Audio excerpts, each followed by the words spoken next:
moi, je voudrais dire quelque chose, parce que je voulais qu'Alfred le dise, mais il ne l'a pas dit. C'est que finalement, il n'y a pas beaucoup de villes en France qui ont fait travailler autant de paysagistes que Bordeaux. Et lorsque le concours des quais a été gagné par Michel Courajou, je faisais partie du jury, donc je me souviens très bien des réactions, et des réactions des Bordelais scandalisées parce qu'on avait choisi un paysagiste. Après, il y a eu Michel Desvignes, après, il y a eu pour les 55 000, il y a chez Beethoven, il y a tout le monde, après, il y a eu Catherine Mosbach sur le jardin botanique, mais il y a 20 ans, ce n'était pas si fréquent. En général, les mandataires, c'était toujours des architectes ou des urbanistes, et c'était rarement des paysagistes.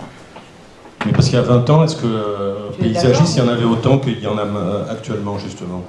Mais je ne peux pas me fâcher avec tous les architectes de Bordeaux. Hein, donc, non, j'en ai jamais personnellement fait une affaire de profession. C'est-à-dire que je ne crois pas que... On a un sujet commun qui est la ville. Hein, qu'on soit urbaniste, qu'on soit paysagiste, qu'on soit ingénieur en déplacement ou architecte, c'est notre sujet commun. Que sur des grands territoires, parce que la question de l'appréhension des quais, c'est une échelle, on n'est plus dans l'architecture, on est dans l'horizon, on est dans des sujets sur lesquels l'architecture, bon, magnifique façade du XVIIIe siècle, mais cette idée d'avoir un travail qui est sans limite, finalement, et c'est une grande différence. Je travaille très souvent avec des architectes. Quand il n'a plus de limite, il est perdu. Nous, c'est l'inverse. C'est-à-dire que dès qu'il y a une limite, on est enfermé. Quoi, vous voyez. Donc, je trouve que cette façon d'être très à l'aise avec cette échelle territoriale à laquelle on revient aujourd'hui par la mobilité, beaucoup, parce que les infrastructures sont par définition des ouvrages longs et grands. Je pense que c'est une des grandes différences. Alors, ce que ça va produire, Michel, c'est le fait d'avoir travaillé beaucoup avec des très bons paysagistes pendant 20 ans. Eh bien, ce sera l'histoire qui fera le tri, et peut-être qu'on dira effectivement ce qui va marquer l'histoire de la fin du XXe siècle à Bordeaux, c'est pas le tramway. Le tramway n'a rien fait, à part faire un ménage, quoi. Mais il fallait le faire encore, hein. C'était pas si évident que ça. Mais par contre, ce qui s'est vraiment pensé, et je pense que sur cette question, sur cette relation entre ville et paysage, oui, je pense que Bordeaux est très largement en avance sur la manière dont ces choses-là se pensent aujourd'hui en France. La seule comparaison possible pour moi, c'est ce qui se passe en Hollande, qui de fait pratiquement plus un pays, c'est pratiquement une conurbation dans laquelle cette question de la manière de prendre le paysage comme la trame finalement de la cohérence de l'ensemble de cet énorme territoire est devenue une évidence absolue. Mais je crois que sur ce point, oui, Bordeaux est très en avance. Oui. Je ne posais pas la question pour qu'ils disent que Bordeaux est en avance. Non, mais parce que si on... Mais la compétition des 55 000 hectares, je pense que c'est une compétition qui n'a peut-être pas... Il est peut-être trop tôt par rapport, mais en même temps, ce qui est intéressant, justement, c'est quand ça arrive trop tôt. Parce que c'est là qu'on est dans le défrichage, dans des intuitions, dans des choses. Et vous verrez que toutes ces choses qui ont germé dans ce laboratoire qui a été très... Oui, bon, ça fusait un peu dans tous les sens, mais là, il y avait des véritables intuitions qui, à mon avis, dans les 10 ans qui viennent, vont être essentielles. Oui. On a semé et ça va pousser dans 10 ans. Oui, à Bordeaux ou ailleurs, vous savez, parfois ça commence dans une ville et ça se développe ailleurs. Je n'en sais rien, mais on va avoir la fierté d'avoir commencé. Agora décline l'architecture, l'urbanisme, le design et aura une vocation culturelle, compte tenu de l'éclatement de sa démarche. Pourquoi ne pas le dire? Ce qui permettrait de faire un lien qui serait visible. Et autre question, il est peut-être intéressant donc, pour le paysage d'avoir un regard extérieur vers l'intérieur des choses et non pas donc de se placer de l'intérieur vers l'extérieur. Alors ça renvoie évidemment à la question du territoire. Où se place-t-on? Le paysage il ne s'arrête pas. D'autant qu'ici, il y a un paysage très fort qui a été donc labellisé UNESCO. Vous en avez deux autres en Gironde. Est-ce que ce n'est pas l'occasion, avec cette question du mouvement, d'évoquer ce qui a déjà donc, fait l'objet d'un débat à Saint-Émilion avec la question du paysage culturel? Donc tout ça c'est suggéré, mais on a l'impression que c'est porteur en réalité de réflexion très vaste. Et moi j'aimerais donc savoir si on peut aller bien au-delà de la métropole pour évoquer le paysage d'un territoire qui donne son souffle. Parce que même s'il faut regarder, parce que c'est intéressant, de l'extérieur à l'intérieur, ça renouvellerait peut-être la réflexion, il ne faut quand même pas oublier que Bordeaux est avant tout une ville ouverte vers l'extérieur. Donc voilà, le titre et la dimension territoriale. Au moins, la première partie, au moins pour moi, la première question, souvent je pense qu'on peut se la partager. Alors, je suis un peu gênée pour répondre à votre première question parce que il faut faire un peu d'histoire. On crée Agora en 2004 et au départ c'est quelque chose de très petit qui accompagne les prix d'architecture. Il faut lui trouver un nom. On n'est pas très doué pour les noms. On dit bon, Agora, il y a 4694 occurrences d'Agora en France. On dit on changera le nom un jour, on l'a évidemment jamais fait. Et puis comme il fallait quand même que les Bordelais comprennent de quoi on allait parler, donc on a mis architecture, urbanisme, design. Mais le mot culturel, c'est un fourre-tout. Et en plus, alors pour des raisons historiques, la direction générale de l'aménagement, l'administration elle est comme ça, chacun elle fonctionne en silo. Donc je ne mets pas culturel à un événement qui va parler essentiellement quand même d'architecture. C'est idiot ma réponse, n'empêche que c'est comme ça. Et aujourd'hui c'est un événement culturel, donc pourquoi on rajouterait culturel? Vous voyez, on marche dans le signifiant. Si vous considérez que ce n'est pas un événement culturel, alors c'est qu'on a échoué. Donc maintenant, rajouter culturel. Mais maintenant, plus rien ne va. En plus, ça s'appelle comme ça, mais on verra. Oui, c'est ça, peut-être que ça va changer. Alors, la deuxième question, elle est bien plus compliquée. Elle est bien plus compliquée. Je devrais presque passer la parole, je sais pas, un peu à Laurent et un peu à Alfred. Bien sûr que, bon, vous parlez évidemment de tout ce qui est au patrimoine de l'UNESCO, notamment Saint-Émilion. J'ai dit tout à l'heure qu'on était très très attentif à ne pas se retrouver pris dans un débat sur la question du paysage culturel et notamment des paysages reconnus comme intangibles et sacrés par l'UNESCO. Sinon, on ne va jamais s'en sortir. On va se retrouver piégé dans des débats qui seront très vite stériles parce qu'en dehors de l'auto-contemplation ou voire de la critique, parce qu'on n'est pas capable d'avoir des plans de gestion efficaces, effectivement on peut le faire. Ça, il y a déjà des instances qui le font extrêmement bien. L'UNESCO le fait très bien, l'ICOMOS le fait très bien. Tout ce que fait Saint-Émilion à ce sujet, je pense que c'est très bien. J'ai dit tout à l'heure que le jeu, c'était l'écart. Donc c'est le saut. Donc il faut aborder le paysage en le prenant un peu par le biais. Du coup, c'est pas par snobisme, mais on a plus envie d'aller s'intéresser au paysage de Tbilissi ou au paysage d'Hyderabad, ou pas du tout parce que ce sont des pays émergents. D'ailleurs, si j'appartenais à un pays émergent, jamais je n'irais chercher tu vas me détester. J'irais pas chercher des Européens pour m'aider à sortir de... Parce qu'en fait, quelle que soit notre volonté, on arrive quand même avec des schémas. Mais on est très... C'est très compliqué, c'est un sujet très compliqué. Néanmoins, sur la question du paysage, c'est un peu plus facile parce qu'au fond, quand on s'y intéresse, on les voit, les grands paysages qui sont en passe d'être massacrés. C'est plus facile de porter un jugement sur un grand paysage qui en 50 ans a disparu, comme les grands paysages français qui ont disparu. C'est pas les paysages d'aujourd'hui, c'est pas les paysages, en tout cas de mon enfance. Et les autoroutes ont tracé des paysages extraordinaires, complètement nouveaux. Donc on préfère aller regarder loin, de façon très différente. Ensuite, parce que le public d'Agora aime ça, et que je ne vois pas pourquoi on ne ferait pas plaisir aux gens qui viennent au débat, même si vous êtes une assidue, fidèle.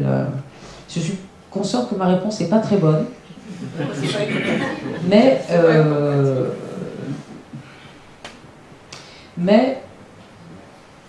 en fait, les Bordelais, quelquefois, ils sont un peu... on est tellement gâtés qu'on est quand même très difficile. Donc, si on fait exactement ce qui est attendu et considéré comme bien, très souvent la réaction c'est « oh bon ». Donc on a quand même besoin d'aller chercher des choses qui sont un peu plus, voilà, qui sont un peu plus hors normes et qui sont des choses inconnues. Les paysages de la Géorgie, je pense qu'il n'y a pas grand monde qui se promène dans le Caucase ou Hyderabad. Alors là, le cœur du cœur de l'Inde, je ne sais pas si quelqu'un a été quelquefois allé à Hyderabad, mais Alfred peut en parler très bien. Je pense que ça nous est utile de voir ce que font les autres, comme l'éducation des enfants des autres. Donc je ne trouve pas que l'enseignement est plus grand sur ces questions de paysage que sur les villes, parce que les villes, les cultures des pays étrangers sont tellement éloignées des nôtres que la comparaison n'est pas très pertinente, mais peut-être que... En tout cas, j'ai eu une expérience, début de l'été, j'étais à Singapour. Et on m'avait envoyé pour une question de mobilité, encore une fois, et je me suis aperçu que Singapour, c'est un territoire, enfin une ville, un pays, enfin c'est un tout petit pays, mais qui est entièrement construit. La seule extension possible aujourd'hui, c'est en bâtissant dans la mer. Et je crois que en 10 jours, je n'ai jamais touché le vrai sol. On ne sait plus dans cette ville où est finalement où est passé le territoire et il a disparu. Il y a toujours quelque chose en dessous. Enfin, et dans un pays qui par ailleurs est un mélange entre Dubaï et la Suisse, donc tout est réglé.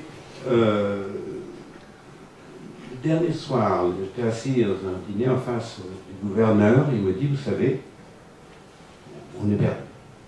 On n'a plus aucune... on a perdu toute notion d'identité. On a perdu nos racines au sens premier du terme. Et donc là, je ne suis pas dans un pays émergent, là je suis dans un pays très, tout est parfait pratiquement. Et bien, dans ce pays-là, aujourd'hui, cette espèce d'abstraction totale qui s'est construite fait que leur premier réflexe maintenant est de dire il faut qu'on retrouve une identité. Cette question identitaire m'avait jamais beaucoup effleuré jusqu'à présent, parce que, au fond, quand on vit dans l'Europe, on vit dedans, finalement, c'est une question qu'on ne se pose pas trop, et je ne comprenais pas très bien pourquoi elle revenait systématiquement dans les débats politiques. L'identité, j'avais jamais été vraiment conscient que c'est un vrai sujet. Et que, donc, je ne réponds pas directement à ta question, mais je me suis reposé cette question identitaire en travaillant, en proposant donc au gouvernement singapourien de voir si on pouvait, à travers la question du territoire, du paysage, ils n'ont pas de patrimoine historique. Donc, ils ont deux malheureux quartiers qu'ils ont réussi à sauver dans les années 70-80. D'ailleurs, j'étais avec Didier Replin, qui est un architecte des monuments historiques, qui là-bas est considéré comme Dieu sur terre. Les gens le touchaient, comme ça, parce qu'il a réussi à sauver Little India et Chinatown. Et voilà, donc il surinvestit sur ces deux malheureux quartiers. Mais par contre, l'histoire leur a quand même totalement échappé. Et on est en train de travailler sur cette question qui, pour moi, n'était pas une question évidente du tout, de voir si, à travers une réappropriation du paysage, là on retourne par le problème de l'eau, parce qu'ils sont dans les mêmes difficultés que beaucoup de pays émergents, mais ils ne sont pas beaucoup d'eau par rapport à la population. Et donc, ils font tout. C'est la seule de la ville qui recycle 80% de ses eaux usées. C'est absolument fou. Mais malgré tout, ça ne suffit pas. Et donc, il faut qu'ils veulent continuer à croître. C'est de retrouver, finalement, une façon de se procurer de l'eau, comme ils ne s'entendent pas avec les Malaisiens, beaucoup avec les Indonésiens, ils sont un peu coincés par cette idée. Donc j'ai proposé de dire si on veut peut-être continuer à travailler sur cette ville, il faut qu'on essaie de travailler sur cette question d'identité par le paysage, en prenant l'eau comme un premier vecteur d'action sur cette idée. Et ça m'a beaucoup aidé à me clarifier cette idée de ce que peut être cette question du territoire, du paysage que nous, en Europe, on aborde d'une façon assez détendue parce qu'on est gâté, quoi. Même s'il est un peu, parfois un peu abîmé sur les franges, malgré tout, qu'il de plus, il est bien là, quoi. Et il ne suffit pas grand-chose pour qu'il revienne. Donc, mais cette idée que dans un système qui va de plus en plus vite, encore une fois, je reviens à cette idée de l'accélération dans laquelle nous vivons, qu'effectivement, on ne sent pas autant en Europe qu'on la sent en Asie. Mais on est dedans quand même. Et vous avez cette espèce de mouvement qui va nous... On est dedans, je sais pas, tous les jours vous recevez, je ne sais pas combien de mails urgents. Tout est urgent maintenant, parce qu'on est dedans, quoi. On tourne avec. Je trouve que cette façon de se décrocher progressivement de sa racine fait qu'à un moment donné, la racine vous revient plein dans la gueule. Et c'est ce moment qu'on est en train, j'ai l'impression, d'approcher. Et donc je trouve que cette question du paysage, elle va revenir de façon totalement inédite et très violente. Merci. On avait deux autres questions, je crois. Oui.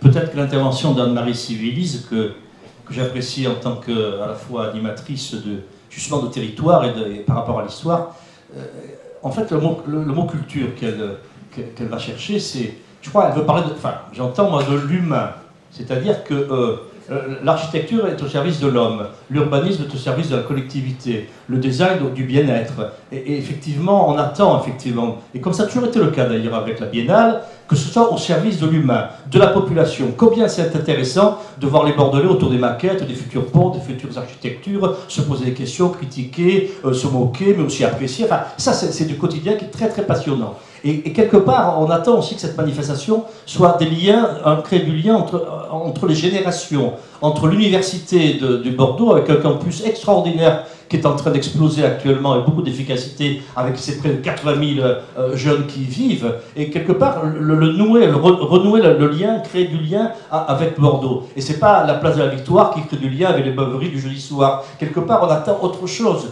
de notre population. Et aussi, on attend ce qui se passe très bien actuellement, c'est ce bien-être. Enfin, on ne va pas tomber dans les slogans électoraux d'aujourd'hui, mais c'est vrai qu'on a la chance de vivre sur un territoire où il y a du bonheur. Bonheur face à l'Atlantique, avec effectivement ce territoire magnifique, avec l'arrière-pays, etc.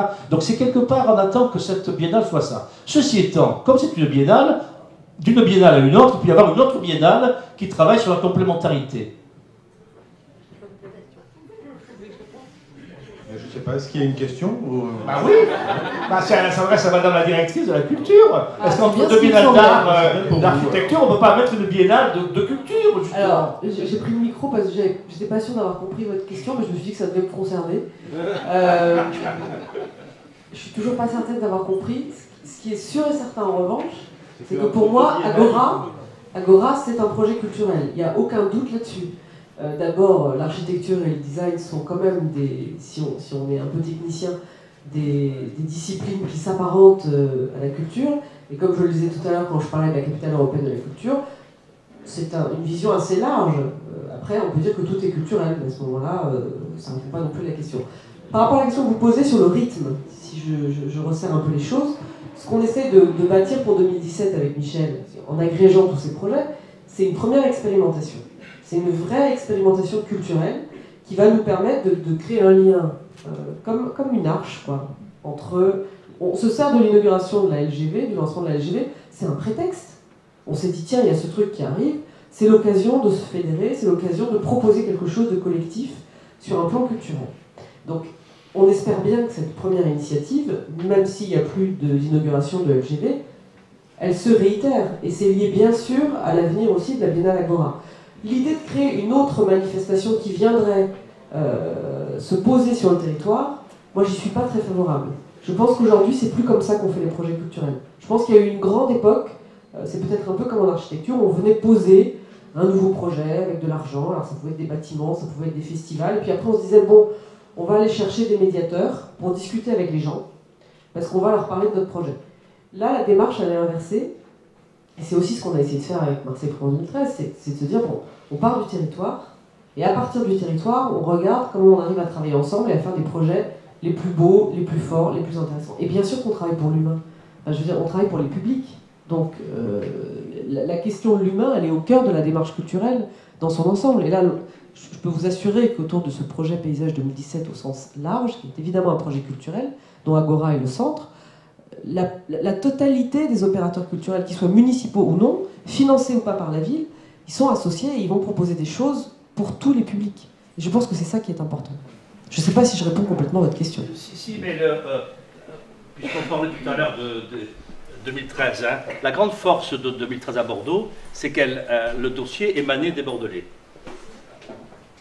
Oui, mais à Marseille, c'était aussi ça. Non, mais on ne pose pas une manifestation, c'est la manifestation qui émane du public, qui émane des animateurs, de la population, des élus, des politiques, de tout le monde, des écoles, des lycéens, etc. Et ça a été la grande force de 2013. On a été très déçus pour ça, très déçus, parce qu'on l'a mérité cette biennale. Et on sait que c'est Sarkozy qui voulait l'Europe méditerranéenne, et il a raflé la donne. C'est vrai ça. Ça n'a rien à voir avec Sarkozy.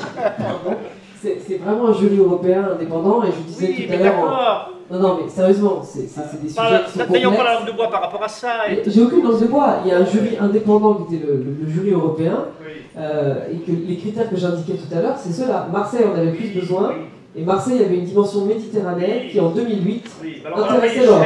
On l'a payé cher, ça, avec Tripoli et la suite. Je ne sais pas si on l'a payé cher. C'est le point de départ du conflit avec la Libye. Je pensais qu'on parlait de Bordeaux et de cette culture. Surtout que je suis sûr que Sarkozy aurait été très content de faire plaisir. On est quand même dans le champ de la mondialisation et on ne peut pas s'empêcher comment dirais-je, on n'est pas dans une chambre ici, on est dans un grand laboratoire mondial. Allez, il y a monsieur qui tend la main depuis un moment, le bras. Je vais arrêter de parler de la culture, sinon on peut... Pourquoi? Non, parce que justement, briser un peu... Ça dépend de quoi vous parlez. Hein. Non, parce que sinon on peut embrayer sur culture nature, Bruno Latour, on pourrait partir sur plein de choses. Je voudrais revenir sur ce que vous disiez juste à l'instant, sur le prétexte. Vous avez dit que c'est un prétexte, la ligne LGV. Mais en fait, ça m'a fait penser... Pardon, je ne suis pas sûr que j'espère qu'il n'y a personne de la SNCF, parce que vous dites qu'il y a un truc qui arrive, c'est juste la LGV. Hein. C'est un clin d'œil, bien sûr que c'est très important la LGV pour tout le monde. À commencer par les artistes qui se déplacent. Pardon. Et justement, bah voilà, sur cette question-là, en fait, ça m'a fait penser à la notion même de naissance du paysage, de manière littéraire ou philosophique, sur la question du mouvement, d'être en mouvement dans le territoire, qui crée cette notion du paysage. Ce n'est rien d'autre, c'était le chemin de fer qui a fait entrer la notion de paysage. L'idée, vous parliez, Madame de la Richard-Luc, du cadrage. C'est ça aussi, c'est à un moment donné où la mobilité a changé la donne sur la perception du territoire. C'est le cas dans la ville, dès le 19e siècle avec les boulevards, et au 20e siècle avec les autoroutes, la rocade, etc., qui a changé la perception du territoire. Alors c'est exactement ce sur quoi on travaille, c'est-à-dire que, quand je disais tout à l'heure l'arrivée de la LGV c'est un prétexte, notre projet est vraiment aussi à partir de la mobilité et du déplacement. D'ailleurs, le travail que va faire en termes de communication l'artiste suisse Rudy Bor, qui est en train de travailler sur l'environnement visuel de la saison paysage 2017, c'est une petite fenêtre, qui est la fenêtre du TGV, avec le paysage. Et c'est vraiment une incarnation de l'idée de paysage comme un point de vue qui bouge. Et tout à l'heure, j'évoquais la dimension cinématographique. Michel parlait aussi de cette dame qui monte dans le tram et qui dit « c'est plus beau quand je suis dans le tram », parce qu'il y a la notion du cadre. Et ça, c'est quelque chose de complètement artistique, et je veux dire, depuis longtemps, les artistes se sont emparés de cette question-là. Mettre des cadres, et c'est une façon de dire que le paysage, c'est le point de vue. C'est le point de vue sur l'extérieur, et c'est un point de vue qui peut bouger. Et donc on est vraiment en train de travailler ça dans une démarche d'incarnation, avec Rudy Bord, à travers des films, à travers des photos, et à travers des cadres qui sont posés sur le paysage. Peut-être Michel, vous voulez compléter? Non, je disais en aparté que le premier sous-titre qu'on avait imaginé pour Agora Paysage, c'était Paysage en mouvement, bien sûr. Il y a un très beau livre dans la collection Gallimard Découverte, qui s'appelle Paysage en mouvement, qui a été écrit par Marc Desportes, dans la bibliothèque des idées. Dans la bibliothèque des idées chez Gallimard. En vente sur toutes les... Chez Mola. Chez Mola. Oui, bien sûr. En même temps que le livre sur la rocade. Pour revenir... Où là, on n'est pas du tout en mouvement, on est à l'arrêt. Pour revenir sur le lien entre mobilité, culture, pendant longtemps, on a tous dit qu'on voyait la scène... on voyait la scène à travers Pissarro ou Monet. Aujourd'hui, on voit sans doute les paysages bâtis de la ville, mais pas que, à travers, je parlais de moi en vélo, la personne qui est sur la rocade, qui est plus ou moins bloquée dans les embouteillages, quand elles en parlent, ils ont également un cadrage qui est particulier, la personne qui marche à pied, comme toi, a un autre cadrage, mais on est toujours, effectivement, on est toujours en mouvement, c'est le propre de l'homme moderne, on est mobile. Le paysage, lui, il change, mais il est immobile. Donc ça a tout changé. Évidemment, le fait de voir le monde par avion, vu d'en haut, a également tout changé. Et finalement, est-ce que c'est pas l'occasion de penser la mobilité de demain, qu'est-ce qu'elle peut être, pour commencer à esquisser une définition du paysage? Ou en tout cas, des questions, parce que voilà, on n'est pas sûr, on ne sait pas ce que c'est que le paysage.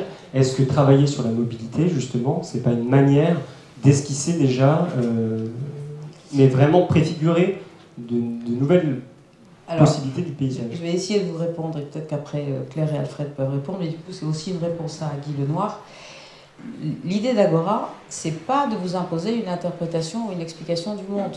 Donc moi je ne veux pas, dans le cas d'Agora, organiser quelque chose, une réflexion sur la mobilité dans l'agglomération bordelaise, parce que c'est pas ça l'objet. L'objet, c'est que tous ceux qui viennent, quel que soit leur âge, ils en retiennent quelque chose. Le quelque chose ne me concerne pas. Il faut simplement qu'il se passe quelque chose entre les gens qui viennent, les personnes qui sont là, et ce qu'elles retiennent d'Agora. Mais c'est un phénomène agglutinant. Il n'y a pas une doxa d'Agora. On ne va pas vous apporter une réponse. Alors, je sais, ça a l'air un peu bêtement philosophique. On est là pour poser des questions. Mais si on peut permettre une polysémie interprétative du monde, on est content parce qu'on a élargi le champ. On a permis la mobilité dans la tête de tous ceux qui viennent et qui vont écouter des débats, vu des expos. C'est pour ça qu'au rez-de-chaussée, par exemple, du hangar 14, l'agence urbanisme nous aide, mais il n'y a pas que l'agence urbanisme, il y a des chauffeurs de taxi. On va essayer de proposer des tas de regards différents sur le paysage. Il y a des gens pour lesquels le paysage, c'est le choix de la rue pour aller plus vite. Hein. Mais il n'y a pas de... C'est très bien, c'est très bien parce que c'est leur quotidien, parce qu'ils sont chauffeurs de taxi. C'est aussi une façon de voir le paysage, de l'interpréter, de vivre avec, de vivre des histoires. Donc non, on ne va pas... Vous serez déçus si il y aura sûrement un débat sur la mobilité, mais l'objet, c'est pas de réfléchir au déplacement dans la métropole. Il y a des tas de gens qui le font très bien. La Urba travaille là-dessus, la métropole travaille là-dessus, la direction de la mobilité. Sinon, on va devenir une espèce de grande instance académique où on va traiter des grands sujets d'évolution de la métropole. C'est pas... Une agence d'urbanisme bis. On ne voulait pas devenir ça. En fait, moi, je ne suis pas écologiste dans l'âme, mais l'écologie festive, ça me plaît bien quand même.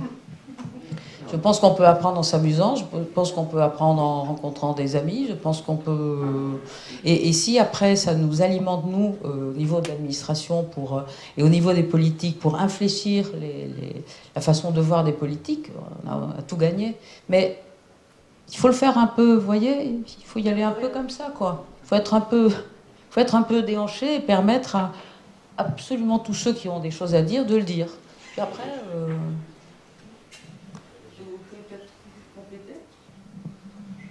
Non? Bon. Alfred Peter non plus. Une dernière question peut-être, et puis après on va... Moi je voulais juste mettre la notion de mouvement aussi dans le temps. Je suis jeune et récemment arrivé à Bordeaux, mais j'ai l'impression que le paysage et la culture, j'ai la sensation qu'il y a une dynamique positive dans le temps, sur le paysage et la culture, qu'il y a de plus en plus de choses. Je voulais avoir du coup sur votre expérience et votre âge, pour dire que vous êtes plus âgé que moi, voilà. Quand même. Je voulais savoir si cette impression c'était juste par rapport au fait qu'il y ait de plus en plus de monde qui arrive, donc il y a de plus en plus de nouvelles choses qui arrivent. Est-ce qu'on améliore la réflexion ou est-ce que c'est juste comme ça l'effet de nouveauté, mais qu'au fond, à long terme, c'est pas tant quelque chose qui s'améliore de plus en plus? Bon, d'abord, je précise qu'il n'y a que des gens jeunes sur ce canapé. Bon, qui veut répondre là? Alors, là encore, je suis pas sûre d'avoir complètement compris la question, mais je peux répondre sur le dynamisme culturel, sur le fait qu'il y ait de plus en plus de choses. Peut-être ça, c'était compris dans votre question. Oui, il y a de plus en plus de choses, ça c'est certain, ça vous a pas échappé. Je pense que Bordeaux a en ce moment une attractivité très forte.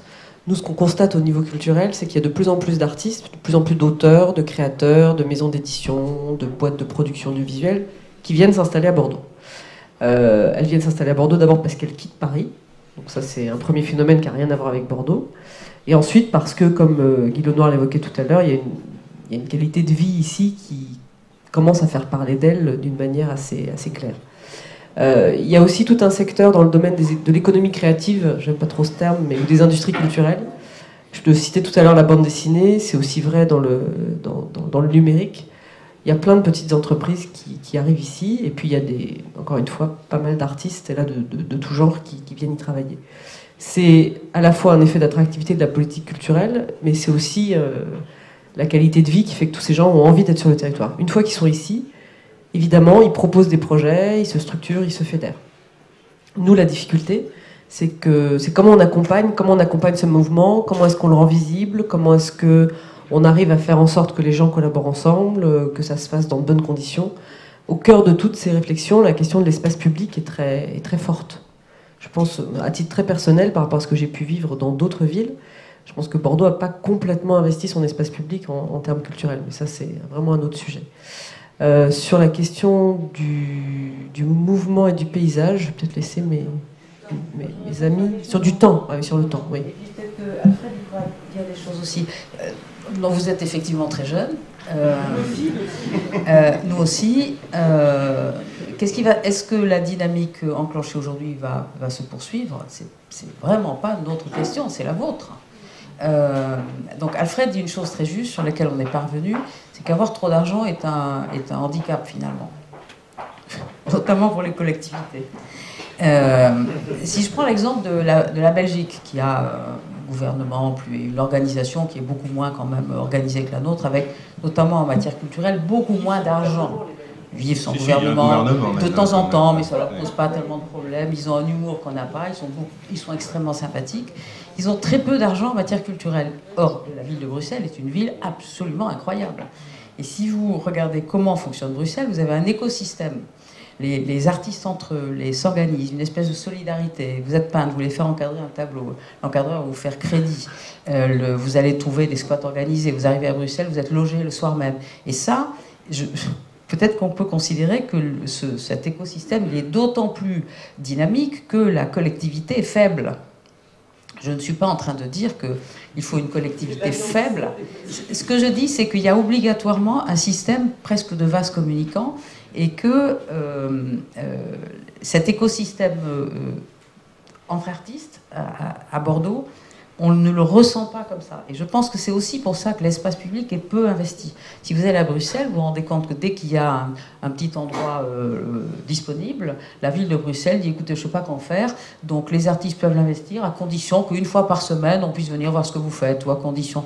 Nous, c'est vrai qu'on développe des systèmes administratifs incroyablement complexes, qui fait que vous devez remplir des dossiers, des machins, hein, et ni Claire, ni moi, n'y pouvons rien, et que finalement, il y a quelque chose que les Français font moins bien que les Belges. Alors, il y a des tas d'autres pays qui font très bien, mais vous me dites, est-ce que ça va continuer pendant 20 ans? J'ai envie de vous dire, battez-vous pour que ça continue, que ça soit différent, parce que Claire l'a très bien dit, on crée les conditions. On essaie de créer les conditions les conditions du développement, les conditions du bien-être, les conditions de l'ouverture d'esprit, mais après, il ne faut pas confondre. Il y a plein de choses qu'on ne sait pas faire et on n'est pas payé. Il y a beaucoup de choses, on n'est pas du tout payé pour ça. Sinon, on tombe dans un système qui va être d'un académisme épouvantable. Alors, je pense que tu as des expériences avec trop d'argent ou pas d'argent. Trop de lois nuit, trop d'argent nuit, trop d'impôts nuit. Trop nuit toujours. Ce qui est intéressant, c'est effectivement dans l'exemple de Bruxelles, c'est que le fait qu'il n'y ait pas trop de... Il n'y a pas de cadre, quoi. Mais il y a un autre phénomène, c'est qu'il y avait beaucoup de place. C'est-à-dire que les villes à friche, ce sont les villes qui font un terreau potentiel. Alors ça veut pas dire que ça marche à tous les coups. Sinon, pile ici, ça va être un paradis. Mais c'est aussi cette composante-là qui fait que Bordeaux, c'est quand même pas une ville qui a tant de friches que ça. Il y en a eu quelques-unes. Il y en a de moins en moins. Il y en a de moins en moins. Mais il y en a eu beaucoup quand même. Parce qu'on va expliquer que la commission de sécurité, ceci, cela. Voilà, bon. Mais je vois, bon, Berlin est un autre exemple, où en récupérant Berlin-Est... Berlin, c'est un peu plus grand que Bordeaux. Oui, c'est incroyable, mais c'est aussi dans cette, dans cette récupération de Berlin-Est, avec des hectares qui a un terreau possible pour cette... Et pour ça, c'est une grande force de Marseille, quoi. Que tout est friche, la friche est tout partout, quoi, tout le temps. Vous parliez de Tempelhof, il y a quand même peu de villes qui accepteraient de laisser une telle friche comme ça à la population, quand même. Je trouve que c'est pour ça un exemple. Il n'y a pas un policier, c'est ouvert jour et nuit, c'est pas éclairé. Vous balancez 1300, 2000 Syriens là-dedans. C'est fabuleux, quoi. Allez, alors juste une dernière question. Bonsoir à tous. Bonsoir. J'ai peut-être une question un petit peu hors contexte par rapport à Agora et le mouvement. Mais en fait, voilà, je suis en architecture à Talence, en deuxième année. Et comme la plupart de mes camarades et des gens de ma génération, je me pose beaucoup de questions sur les problèmes d'écologie. Et je voulais rebondir sur ce que vous avez dit, monsieur Pétain, quand vous dites que notre challenge actuel, c'est d'inventer le monde de demain avec de nouvelles technologies dans la construction. Je voulais savoir si, et que du coup, nous pouvions intervenir dans les pays émergents avec nos constructions actuelles qui sont brevetées, qui sont approuvées. Je voulais savoir si, selon vous, ce serait un peu utopiste ou pertinent, ou au contraire trop téméraire, de venir justement dans ces pays émergents avec les nouvelles technologies même frémissantes, même balbutiantes, dans ces pays émergents pour justement les développer sans non plus enlever leur mode de vie ou leur culture, et justement avoir une zone quasiment claire de développement pour voir si ça peut fonctionner, pour voir si ça peut être une zone d'essai, on va dire. Et voilà, c'est un peu ma question. Vaste question. Je nuance quelque chose. Ce sont les pays émergents qui nous regardent comme le modèle. C'est pas... voilà, c'est important de bien saisir cette réalité. Quand vous sortez de l'Europe, vous êtes d'emblée un représentant du paradis, que vous le vouliez ou non, parce que vous êtes né en Europe. Mais après, peut-être que Michel me nuancera, mais je pense que même si on se dit que l'idée n'est pas de transposer, on ne peut jamais transposer, comme on ne peut pas, même en Europe, d'un pays à l'autre, c'est intransposable. Mais peut-être qu'il y a un fond quand même qui finit par retransparaître. Mais notre idée, c'est quand on travaille dans des situations qui ne sont par définition étrangères, parce que c'est pas parce qu'on y vit 15 jours, 3 semaines, ça fait 1 an que je vais en Géorgie, c'est pas pour ça que je comprends ce que c'est un Géorgien. Mais l'idée n'est pas de leur apporter finalement ce que nous on sait faire. Ça, intellectuellement, ça n'a aucun intérêt pour nous. Mais au contraire, c'est d'apprendre avec eux ce que nous, on pourrait apprendre, qu'on pourrait faire ici, quoi. Ça, je trouve ça beaucoup plus intéressant. Et ça revient d'ailleurs à cette idée des moyens, le force de travailler dans des pays qui ont... Là, on n'est pas à moins 20%, on est dans des niveaux qu'on ne peut même pas imaginer ici. Ça permet beaucoup mieux de voir ce qui est vraiment important ici. Et ça, je l'ai beaucoup. j'en ai beaucoup appris sur cette façon de... Et puis, quand même, si on peut éviter qu'il fasse un certain nombre... voilà, encore, je ne sais même pas si c'est possible.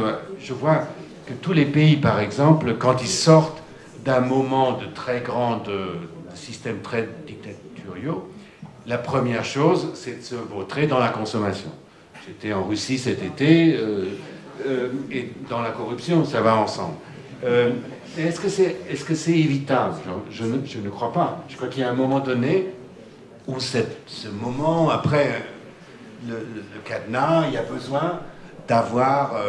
c'est ce qu'on sent déjà sur Cuba, c'est ce qu'on sent que ça va arriver. Allez, en Russie, en ce moment, ils sont en plein dedans, vous voyez. Donc, c'est intéressant de dire, au fond, on ne va pas apporter un jugement moral là-dessus, finalement. Après tout, la consommation, nous, on vit en plein dedans, quoi. Donc, on ne va pas leur dire, c'est pas bien. Ou on ne va pas leur dire, c'est pas bien d'acheter des voitures, même si elles sont que des voitures allemandes. C'est juste de dire, au fond, on est là, maintenant, pour un temps avec vous, et que dans un système dans lequel vous avez besoin de passer par des passages par lesquels nous sommes passés, on peut quand même, voilà, si vous détruisez votre patrimoine, ce qui arrive malheureusement très souvent dans ces périodes-là, où l'histoire, c'est l'histoire de celle qu'on renie, quoi. Donc on va faire table rase. Si on peut juste arriver à faire que, peut-être que non, c'est ce qui est arrivé à Didier Replin il y a 30 ans à Singapour, et qui fait qu'aujourd'hui c'est Dieu sur terre là-bas, ça va sauver de malheureux quartiers.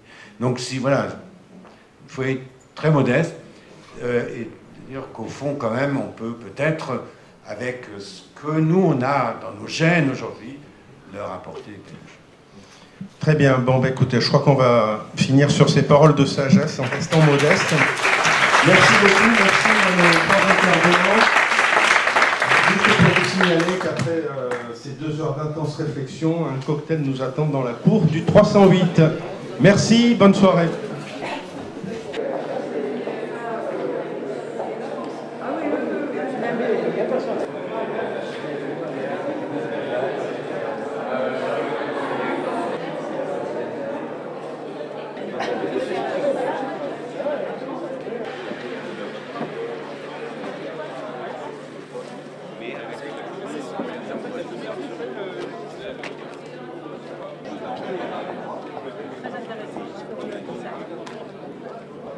Oui.